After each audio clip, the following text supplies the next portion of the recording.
We begin with breaking news. Straight from Australia, leaders around the world are expressing their horror at Sunday's terrorist attack on Bondi Beach, in which several people were killed, in fact 15.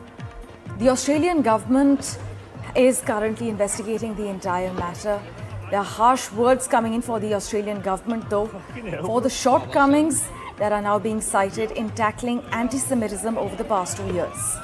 The Israeli Prime Minister Benjamin Netanyahu has said he had written to his Australian counterpart, Anthony Albanese, in August, warning that the government's decision to recognize the Palestinian state, and I quote, pours fuel on the anti-Semitic fire. It emboldens those who menace Australian Jews and encourages the Jew hatred now stalking your streets. He further claimed that his Australian counterpart had replaced weakness with weakness and appeasement with more appeasement. We've got reactions lined up for you from the Australian Prime Minister, the Israeli Prime Minister, and the US President. Listen. What we saw yesterday was an act of pure evil, an act of anti-Semitism, an act of terrorism on our shores in an iconic Australian location, Bondi Beach, that is associated with joy, associated with families gathering, associated with celebrations, and it is forever tarnished by what has occurred last evening. This was an attack deliberately targeted at the Jewish community on the first day of Hanukkah, which of course should be a joyous celebration, and the Jewish community are hurting today. Today all Australians wrap our arms around them and say we stand with you. ענק, כמו רני גבילי, שפשוט נלחם עד הכדור האחרון. גם היום מנסים לרצוח, ולצערנו גם היום הצליחו לרצוח יהודים, טבחו ביהודים בסידני שבאוסטרליה. אני כתבתי לפני 4 חודשים מכתב לראש ממשלת אוסטרליה, ואמרתי לו, המדיניות שלך מעודדת טרור, היא מעודדת אנטישמיות. אתה קורא למדינה פלסטינית, ואתה נותן בעצם פרס לחמאס על הטבח הנורא שהם ביצעו בנו ב7 באוקטובר. אני לא שוכח את זה. The people, unfortunately, 2 are no longer with us. Brown University, 9 injured, and 2 are looking down on us right now from heaven. And likewise in Australia, as you know, that was a terrible attack. It was a rough day, but to Australia and the Prime Minister, to everybody that we know so well, we get along with so well, we have a great relationship. That's a terrible situation going on over there. Think of that. And Brown University, great school, great, really one of the greatest schools anywhere in the world. Things can happen. I pay my deepest regards and respects from the United States of America. Joining us with the latest details coming in, Managing Editor of Australia Today, live from Sydney at the moment, Jay Bhardwaj. Mr. Bhardwaj, as always, thanks so much for your time. What are the latest details coming in? We've heard the Israeli Prime Minister claiming that the Australian government let the disease of anti-Semitism spread. What are the latest reactions also? Sir, see, the mood is very somber right now in Sydney and the whole of Australia. Communities are trying to understand how this has happened.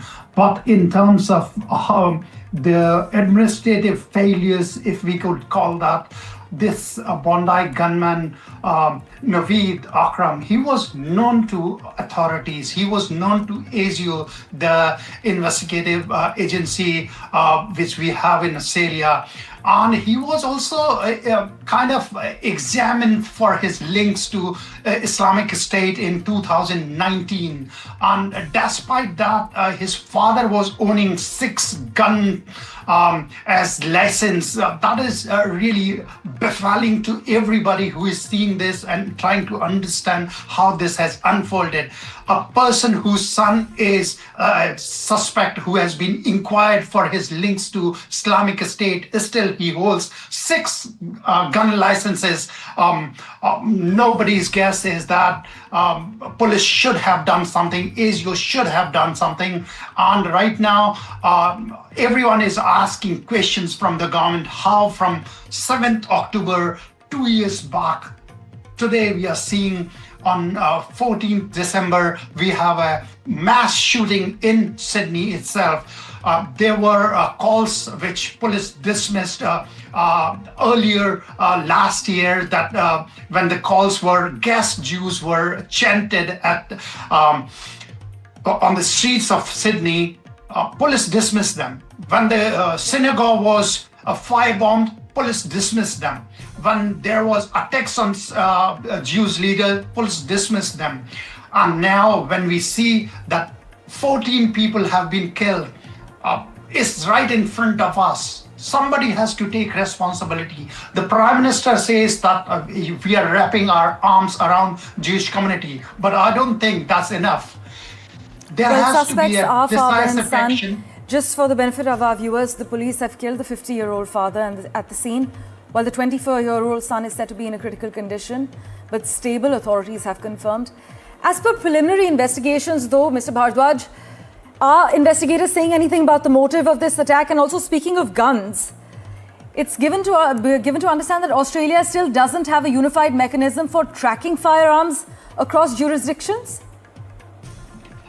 Yes, that is correct. However, there is a register, there is a process for owning a licensed firearm here in Australia. And police, the authorities who drive the license, they come and check you have secure facilities. So it's not possible that ASIO didn't know that these man, his father's name has also been revealed, that is Sajid Akram and this Naveed Akram. They had firearms that was known to ASIO, that was known to New South Wales Police. But despite that, no action, further action was taken, or these licenses were withdrawn. The police commissioner this morning said that he has full rights to have the license. He has been having them for last 10 years and no incident has happened by then. But in 2019, his son was kind of checked by domestic intelligence agency for links to ISIS. That should be an alarm bell for agencies, right. But it didn't happen.